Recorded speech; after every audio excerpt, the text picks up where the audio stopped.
welcome to the Forbidden Frequency. I'm your host, James Stone. I recently had the amazing experience of attending PantheaCon in San Jose, California, and while I was there, I had the opportunity to sit down and interview some truly extraordinary people. These talks feature powerful and respected speakers like Telyndru, Ivo Dominguez Jr, Kristoffer Penczak, and Christopher Hughes, as well as many others.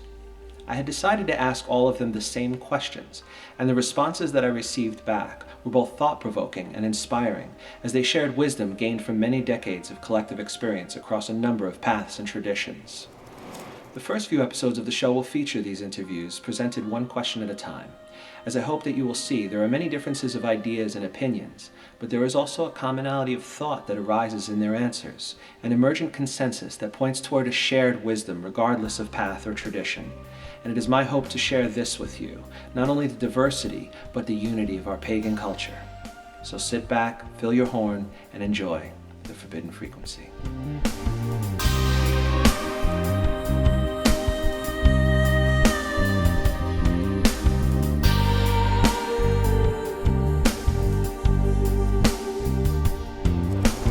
Probably different forms of meditation.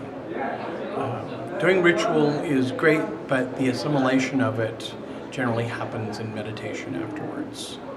The most transformative tool for me has actually been daily meditation. Keeping a meditation practice has been the key to my experience and evolution, and showing up at the altar each day, or if not each day, at least like going to the gym 3 times a week, 5 times a week, has been the central part of personal growth and spiritual development. I think it gives opportunity to both bring things up in your consciousness that you can deal with, but it also gives opportunity for the spirits to have a halfway point to meet you. I think one of the problems is you don't keep a practice, but you have a lot of spirit contact as everybody tries to rush in and give you a message right away.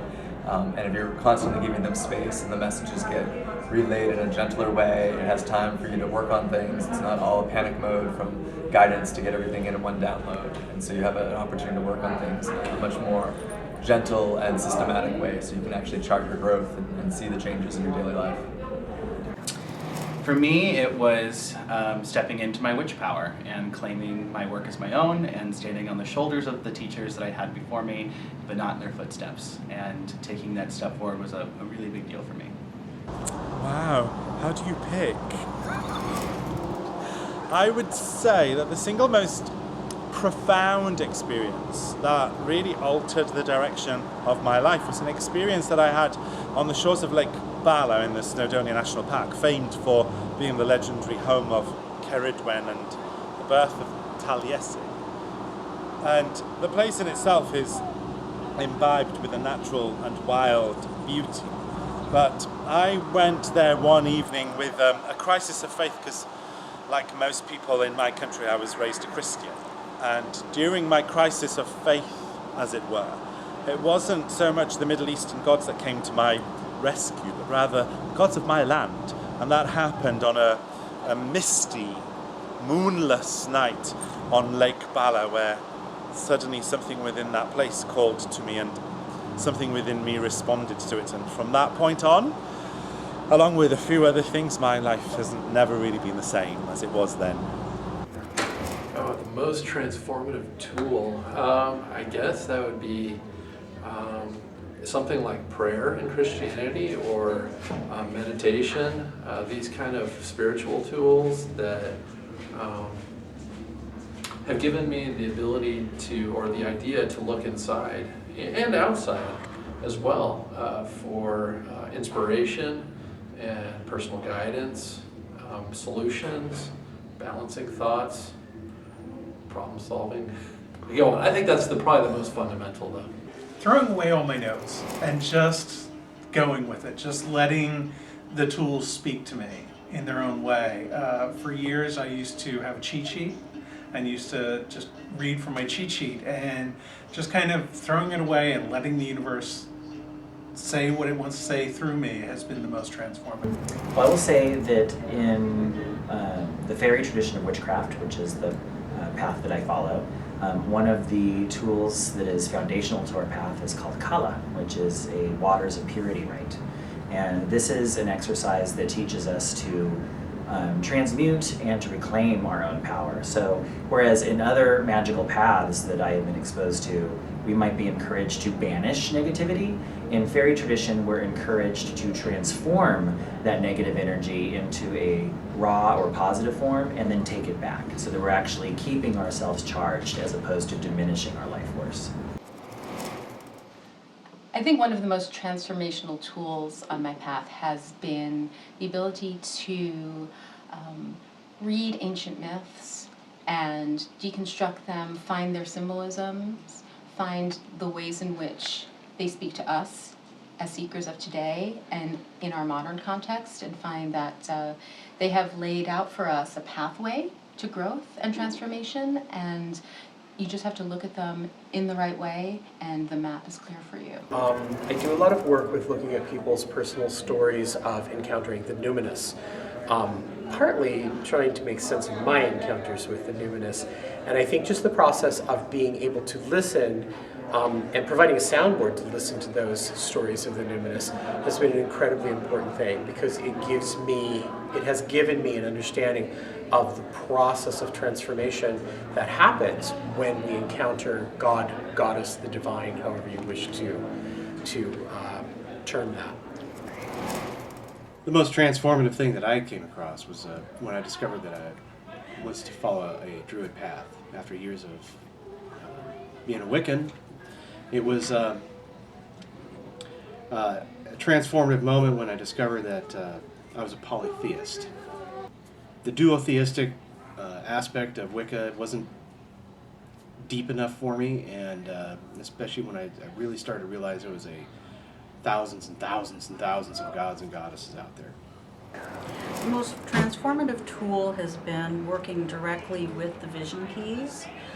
Each vision key has specific entities associated with it, and those entities change you at a cellular level.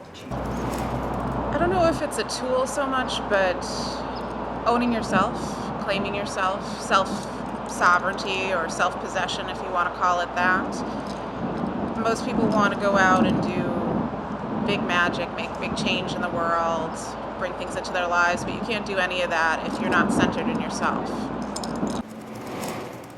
I would say ritual in all its different forms, and though there's a depth of profundity that comes from doing group ritual, I think probably the solitary rituals that I did when I was first starting out on the path of the Sisterhood of Avalon, which were tentative and fumbling, but they were also very, very powerful and opened up to